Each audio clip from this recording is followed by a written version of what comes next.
Today we're going to go over the third and final video on the genealogy of Jesus. And today's focus is going to be on the claim of a virgin birth.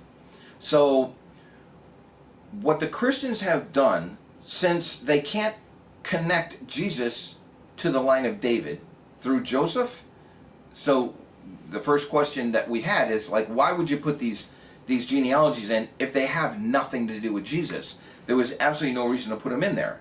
So now they have a problem. They still have to figure out how to make Jesus eligible to be the Messiah, because with the genealogies, he's not eligible at all. He's not from the line of David. So now they brought up this virgin birth prophecy, they say, that's a fulfillment of a prophecy that's in Isaiah. So we're going to look at these verses and find out exactly what it's talking about, and is the Messiah supposed to come from a virgin? Well, we don't even have to ask that question, because God already said he has to be a direct descendant from David and Solomon, which means he can't be a virgin. He has to come from a father that's connected to David and Solomon. So, but let's look at the verses anyway. So, the Christian version of this verse in Isaiah is different than the actual verse in Hebrew. When you go to the Hebrew scriptures and you translate the Hebrew properly, you'll see that there's a very big difference between the Christian's version and the actual original. So if we turn to Isaiah 7:14, in a Christian Bible, what it says is, "Therefore the Lord himself shall give you a sign. Behold, a virgin shall conceive and bear a son, and shall call his name Emmanuel." So now, if you go to the Hebrew, the original Hebrew, a proper translation would be, "Therefore my Lord himself will give you a sign. Behold, the young woman is pregnant and will bear a son, and she will name him Emmanuel." Now, at first glance, you might not think there's a lot different here, and it doesn't really matter. These few words, it doesn't matter. It still means the same thing. It doesn't mean the same thing at all. So let's go over it. In the Christian book, it says a virgin. Let's just concentrate on the word a. Simple word, one letter, A.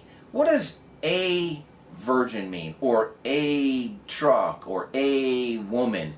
It means any one of a group. Any one. It could be, there's a whole bunch of trucks, there's a whole bunch of women, there's a whole bunch of virgin. It could be any one of these. When you say a virgin, it could be any one of a number of virgins. Now, when you say the, that's pointing to a specific one. That's a definite article. It's talking about a specific virgin. But now we go to the second word where it says virgin. In the Christian book it says virgin. In the Hebrew it says young woman, not virgin. A young woman. There's a huge difference between the two. In the Hebrew it's using the word alma.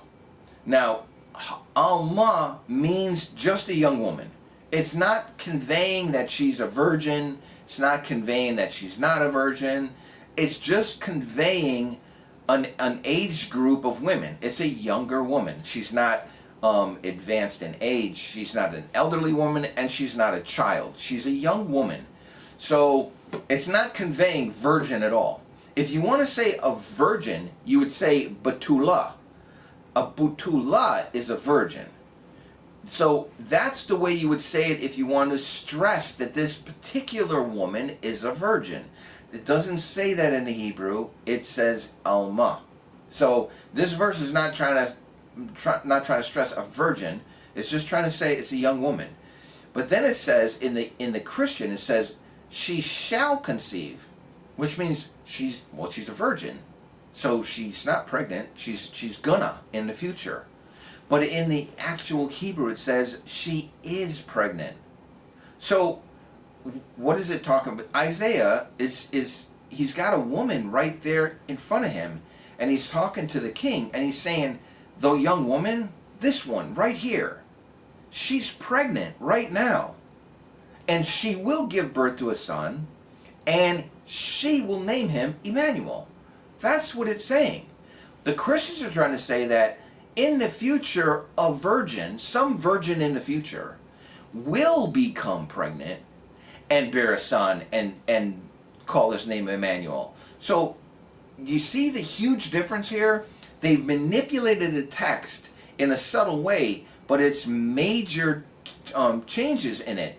They're taking out the direct article, which means now they're taking away this specific person that this verse is talking about, the specific woman. Then they change it from just a regular young woman to a virgin, a specific young woman. So that's not what the verse says. It's not a specific woman. It's just any young woman.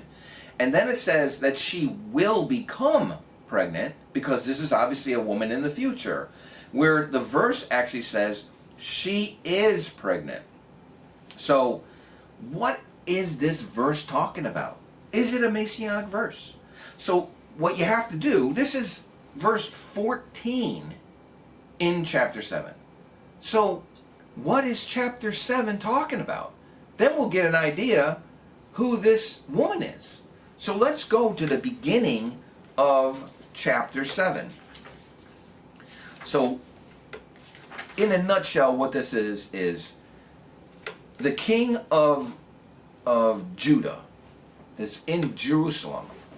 The nation of Israel is split into two different kingdoms right now. You have a northern kingdom that have 10 tribes, and you have the southern kingdom that has 2 tribes. So we're talking about the southern kingdom, the king in the southern kingdom, okay? His name was Ahaz.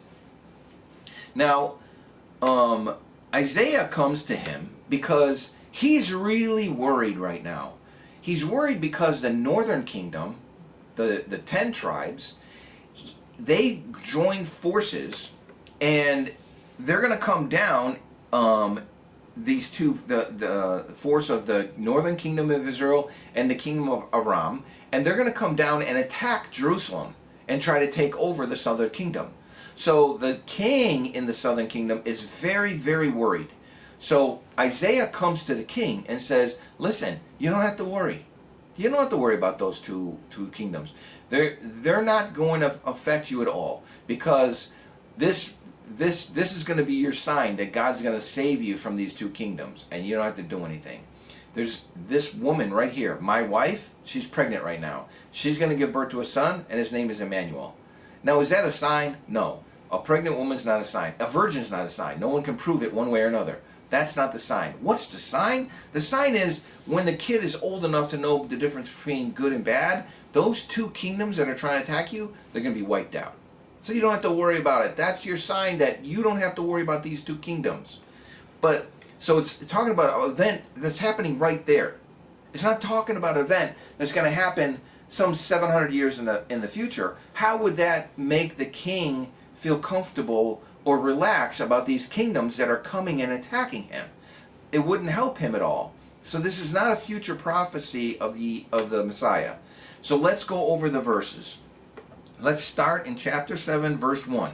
It happened in the days of Ahaz, son of Yotam, son of Uzziah, the king of Judah, Rezin, the king of Aram, and Pekah, son of Remaliah, king of Israel. That's the northern kingdom. The king of Israel is the northern kingdom. The king of Judah is the southern. So these 2 kings went up to wage war against Jerusalem, but he could not triumph over it.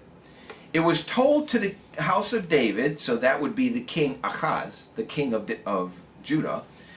It was told to the house of David, saying, Aram has joined Ephraim. Now, Ephraim is the northern kingdom of Israel, so it had the name of the kingdom of Ephraim and the kingdom of Israel. So it's used by both names. So these 2 nations have joined together, and they're coming down to Jerusalem. So the king found out about this. The king of Jerusalem found out about it, and he's worried.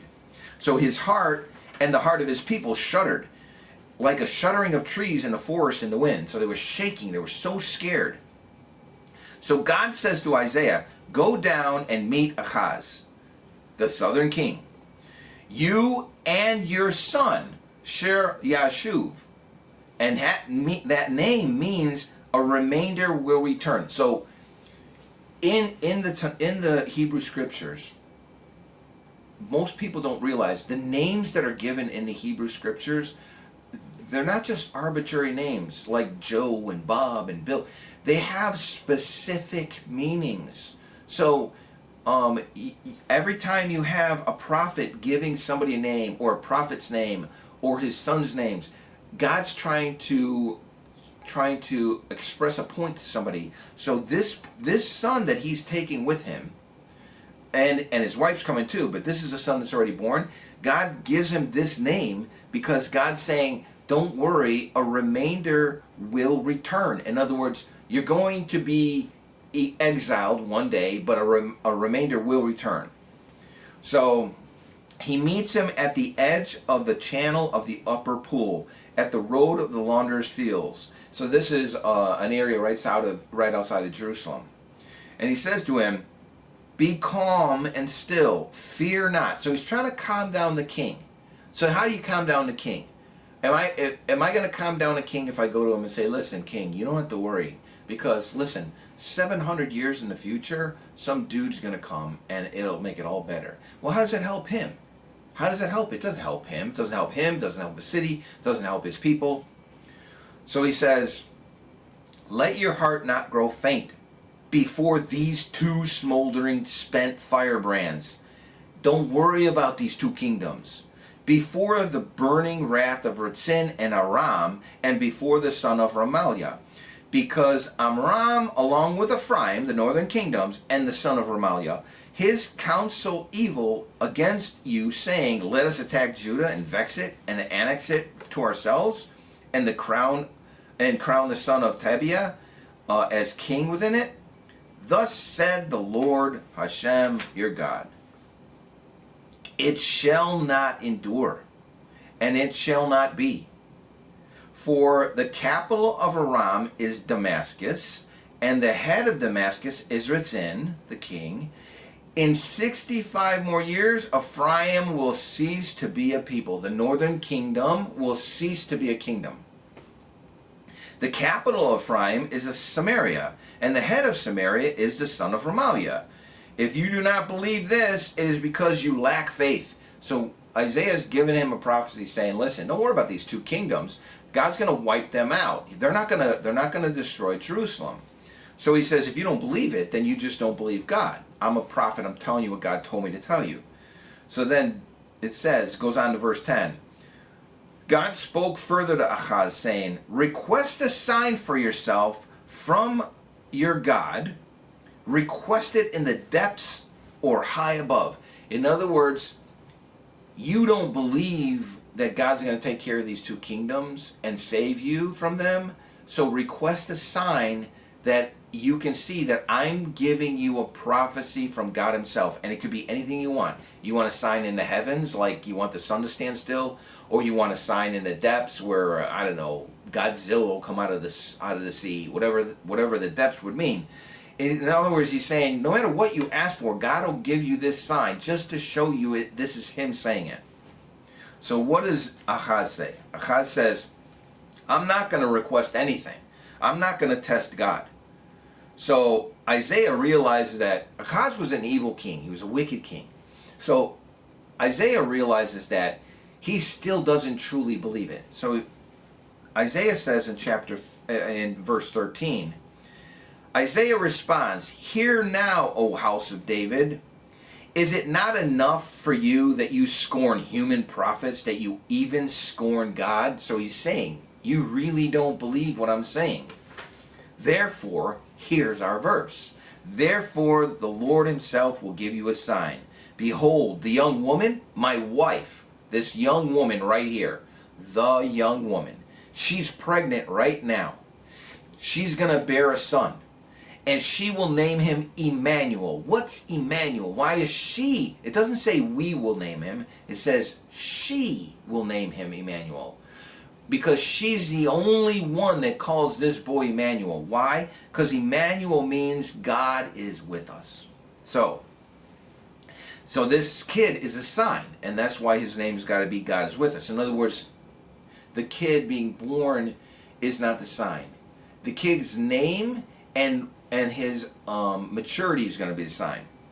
So then he says, he will eat cream and honey as soon as he knows to abhor evil and choose good. So there's two prophecies here. Jerusalem was under siege, so they were starting to starve. They didn't have food. So what he's saying here is two different things. He's saying before the kid knows good and evil, he's going to eat cream and honey. These are very expensive foods that they didn't have at that time. So Isaiah's giving two prophecies. Before this kid can know the difference between right and wrong. How old is that?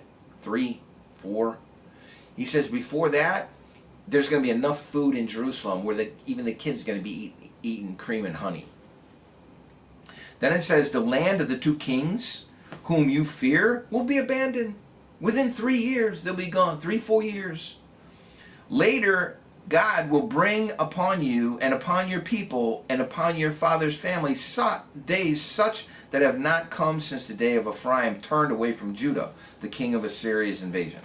So, you can go on and read the rest of the chapter. This chapter is basically about this war that's coming. And the king and the people in Jerusalem are freaked out. They have no way to defend themselves. There's two mighty kingdoms that are much great. Each one of them is bigger than the kingdom of Judah, and they're joining together, which makes it massive. So that Judah has absolutely no possible expectation of winning this war. That's why God brought Isaiah and tried to give him this prophecy so he'd stop worrying. So the whole thing is, the sign itself is not the birth. It's the maturity of the son when he gets old enough to know between right and wrong. That's the sign. And then by that time, not only is God going to destroy those two nations, before the child knows to abhor good or abhor evil and choose good, the land of those two kings from whom you fear will be abandoned. They'll be wiped out.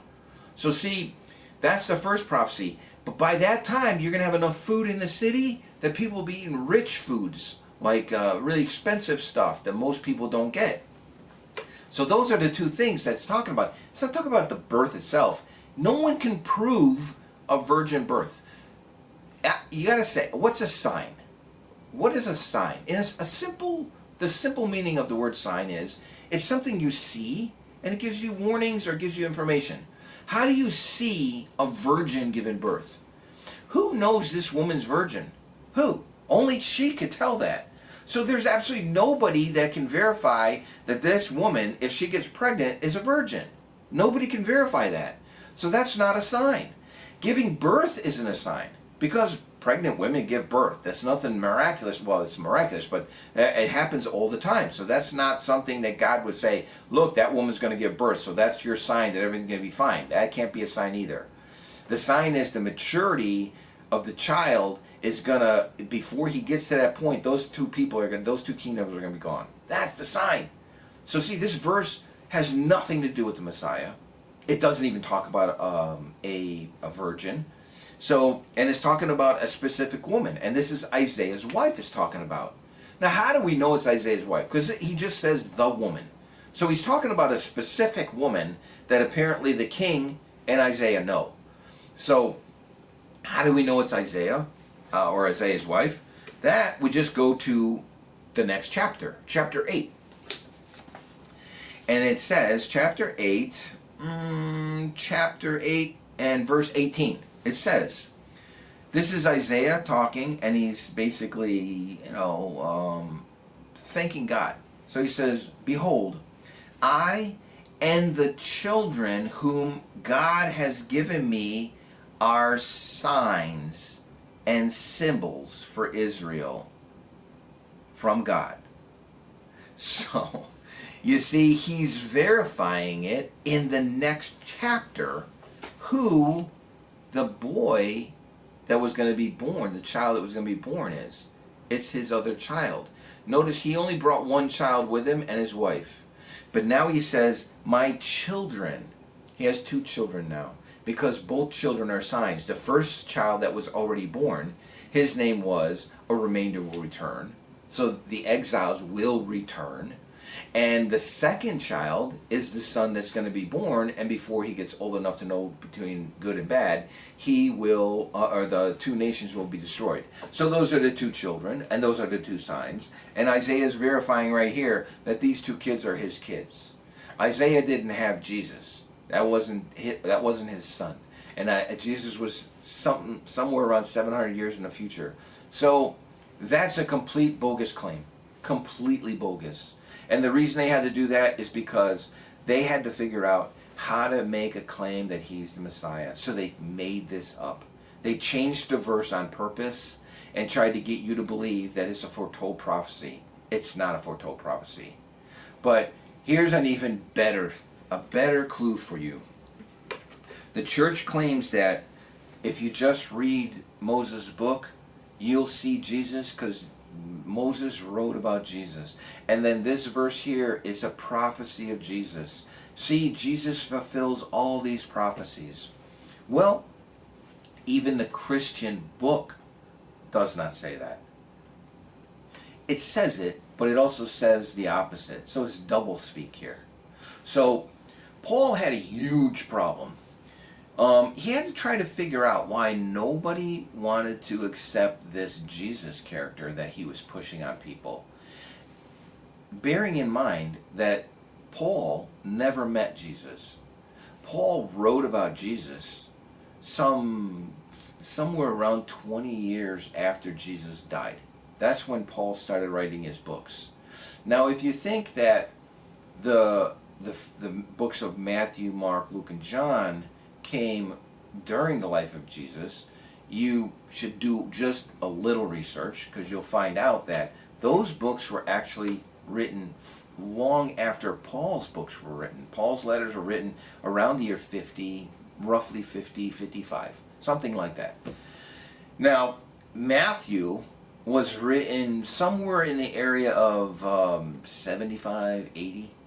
Mark, I think, was written somewhere in the year 60.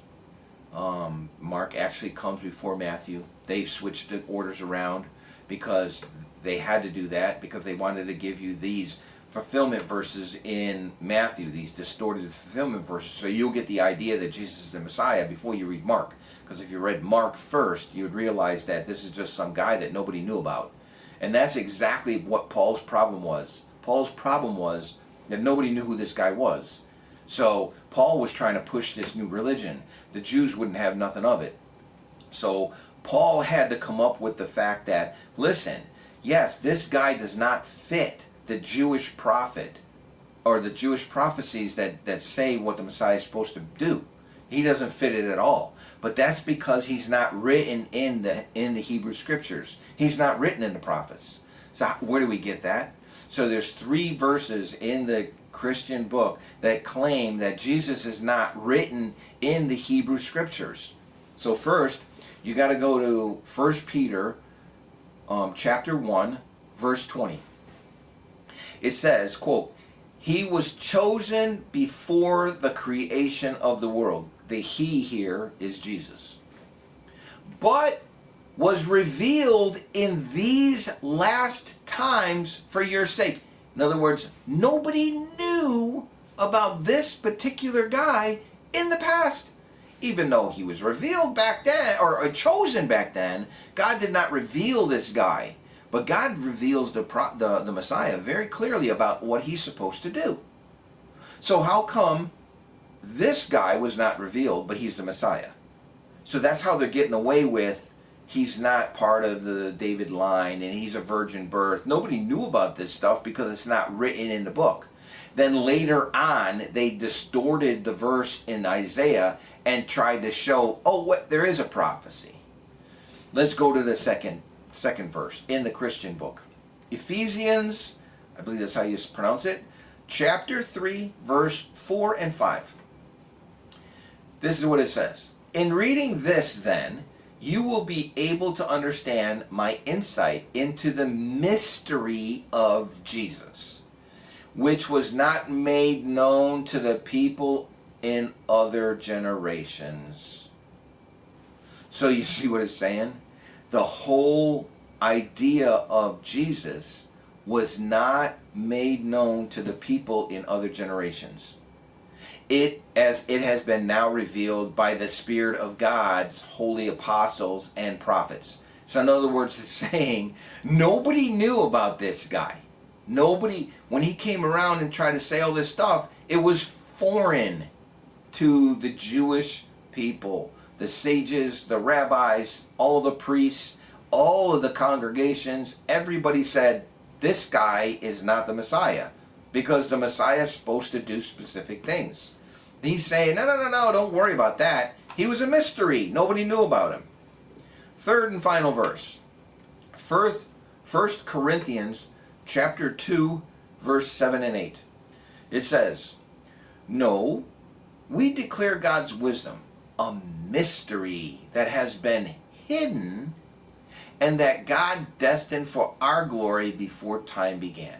None of the rulers of this age understood it, for if they had, they would not have crucified the Lord of glory. So, again, it's saying the same thing. What is it saying? No, we declare God's wisdom. A mystery has been hidden. So, this whole idea of Jesus and all these things, it was hidden from everybody. And then, none of the rulers of this age understood it. In other words, all the people that were in Israel, all the Jews that were in Israel, that were scholars, there was the Sanhedrin, the high Jewish court, the temple was in working order.